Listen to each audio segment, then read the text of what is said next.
మెదక్ జిల్లా కేంద్రంలో మాతా బోరంచమ్మ సరస్వతి ఆలయ సముదాయంలో అంబలి కేంద్రాన్ని మెదక్ మున్సిపల్ చైర్మన్ తొట్నూరు చంద్రపాల్ శుక్రవారం మధ్యాహ్నం 12 గంటలకు ప్రారంభించారు. బోరంచమ్మ సరస్వతి ఆలయ సముదాయాల ద్వారా నిర్వహిస్తున్న అంబలి కేంద్రాన్ని ప్రారంభించిన అనంతరం ఆయన మాట్లాడుతూ గత 5 సంవత్సరాలుగా అంబలి కేంద్రాన్ని నిర్వహిస్తూ ప్రజలకు చల్లదానాన్ని సమకూరుస్తున్నారన్నారు. దేవాలయం కమిటీ ఆధ్వర్యంలో ప్రతి సోమవారం, మంగళవారం, శుక్రవారం నాడు అన్న సమర్పణ కార్యక్రమాన్ని ఘనంగా దాతల సహకారంతో నిర్వహిస్తున్నట్లు తెలిపారు. సోమవారం నాడు మరకత శివలింగం అన్న పూజ అనంతరం అన్నదాన కార్యక్రమాన్ని నిర్వహిస్తారన్నారు. మంగళవారం నాడు మాతా శిశు ఆరోగ్య కేంద్రంలో అన్నదాన కార్యక్రమాన్ని గత కొంతకాలంగా నిర్వహిస్తున్నట్టు తెలిపారు. ప్రతి మంగళవారం మాతా శిశు ఆరోగ్య కేంద్రంలో ఆలయ కమిటీ ఆధ్వర్యంలో అన్నదానాన్ని చేస్తున్నారు.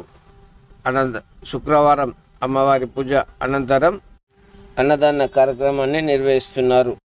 దాతల సహకారంతో నిర్వహించే అన్నదానాలను ఆలయ కమిటీ సభ్యులందరూ సమిష్టిగా పనిచేసి విజయవంతం చేస్తున్నారు.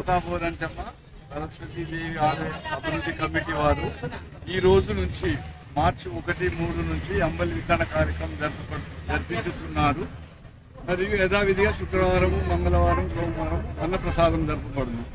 ఇదంతా దాతల సహాయం చేసి జరపబడుతుంది. ఎప్పటిదాకా చెప్పండి. 10/6/2024 వరకు మృగశిర వరకు అంబలి వితరణ జరపబడును.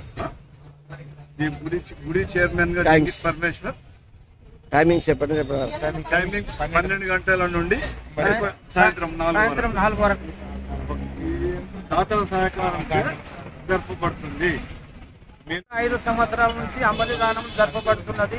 సోమవారము, శుక్రవారము 2 రోజులు ఆలయంలో అన్నదానం జరపబడుతున్నది. ఇది కాక ప్రభుత్వ హాస్పిటల్ మాతా శిశు ఆరోగ్య కేంద్రం పిల్లికొట్టాలనందు ప్రతి మంగళవారం అన్నదానము మరియు అంబలి వితరణ జరపబడుతున్నది. ఈ కార్యక్రమానికి భక్తులు అందరూ కూడా విరాళాలు ఇచ్చి సహకరిస్తున్నారు కాబట్టి ఇక ముందు కూడా మంచిగా జరుగుతుందని మా అభిప్రాయం. కమిటీ వారి అందరి ఆధ్వర్యంలో ఇదంతా నడుస్తున్నది.